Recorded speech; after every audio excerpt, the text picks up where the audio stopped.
We are going to study about adrenergic drugs. Catecholamines हमारे produce होते हैं body में with adrenaline and noradrenaline are adrenergic agonist. Dopamine हम higher dose में अगर देते हैं तो हम वो हमारा स्टिमुलेट करता है एड्रीनर्जिक रिसेप्टर्स को।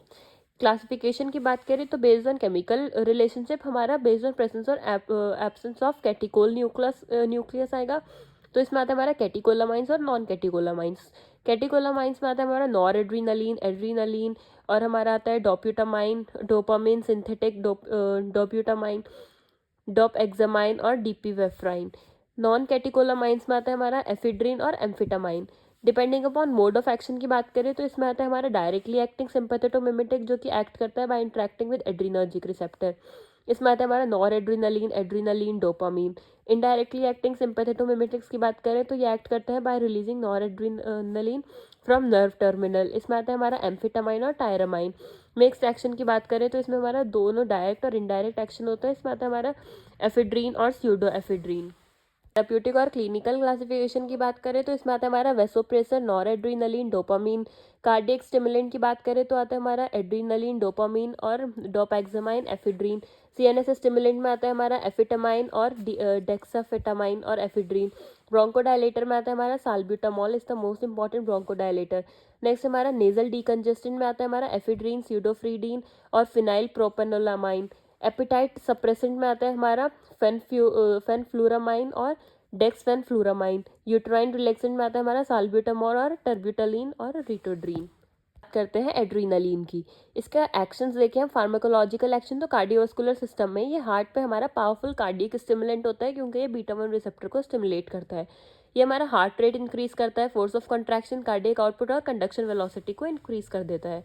ब्लड वेसल्स और बीपी में क्या होता है, हमारे स्किन और म्यूकस मेम्ब्रेन में कंस्ट्रक्टेड हो जाती है। अल्फा वन रिसेप्टर प्रेजेंट होते हैं वहाँ, और हमारे बीटा 2 रिसेप्टर प्रेजेंट होते हैं हमारे स्केलेटल मसल्स में जो कि डायलेट हो जाते हैं। ये हमारा मेनली अल्फा एगोनिस्ट होता है and therefore brings about rise in BP. Smooth muscles में हमारी ब्रोंकाई में ब्रोंको डायलेट कर देता है, हमारे यूट्रस में नॉन प्रेग्नेंट यूट्रस को कॉन्ट्रैक्ट करता है और लास्ट मंथ ऑफ प्रेगनेंसी में रिलैक्स कर देता है। गट की हमारी स्मूथ मसल्स को रिलैक्स करता है। ब्लैडर में हमारा रिलैक्स हो जाता है, डीट्रसर मसल हमारी रिलैक्स हो जाती है और ट्राइगोन हमारे कॉन्ट्रैक्ट हो जाते हैं जिसकी वजह से हमारा इंक्रीज हो जाता है holding capacity of bladder. Ice की बात करें तो एड्रीनलिन हमारा इंक्रीज करता है और या फिर कॉज करता है माइड्रियासिस और डिक्रीज करता है हमारा इंट्राओक्यूलर प्रेशर। मेटाबॉलिक इफेक्ट में हमारा ये इंक्रीज कर देता है blood sugar level by enhancing hepatic glycogenolysis, और ये इनहिबिट करता है इंसुलिन रिलीज को। में हमारे कैटाकोलामाइंस हमारे फैसिलिटेट करते हैं neuromuscular transmission by action on both alpha and beta receptor, और इनहेंस कर देते हैं अमाउंट ऑफ एसिटाइलकोलिन रिलीज को। फार्माकोकाइनेटिक्स की बात करें तो ये हमारे रैपिडली एब्जॉर्ब हो जाते हैं, inactivated in gut and liver, इसलिए हम इसको ओरली प्रिफर नहीं करते हैं। एडवर्स रिएक्शन की बात करें तो ये हमारा anxiety, palpitation, weakness, tremor, pallor, dizziness, restlessness, throbbing, headache cause कर सकते हैं। यूजेस की बात करें तो ये हमारा anaphylactic shock, cardiac arrest, control of haemorrhage, local anaesthesia और एक्यूट ब्रोंकियल अस्थमा और ग्लोकोमा में हम यूज़ करते हैं।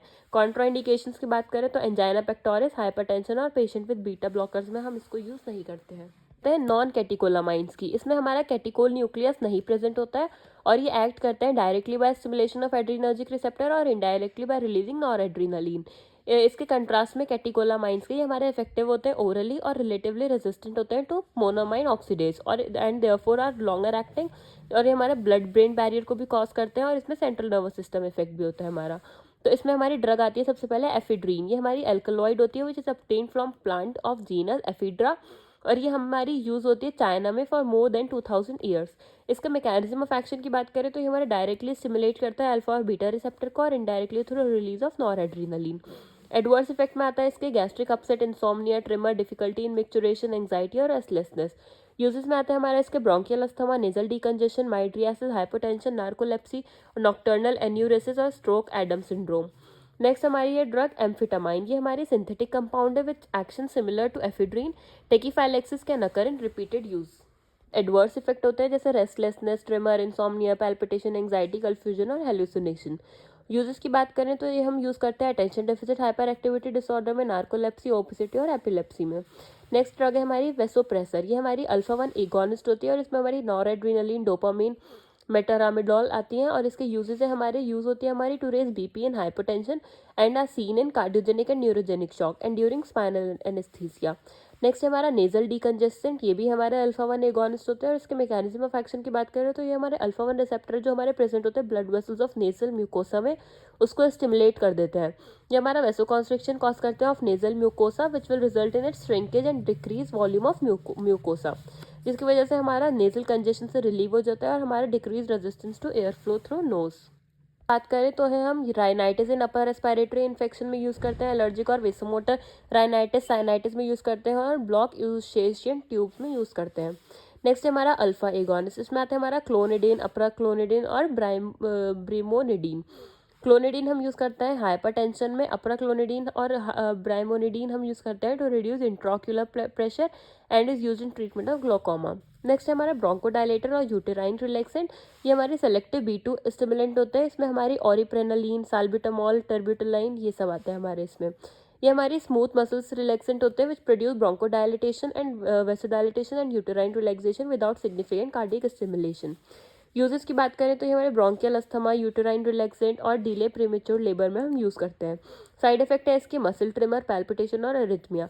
B3 एगोनिस्ट है हमारे mirabegron which is used to treat over activity of bladder symptom with repeated urgency, increase frequency of micturition and incontinence.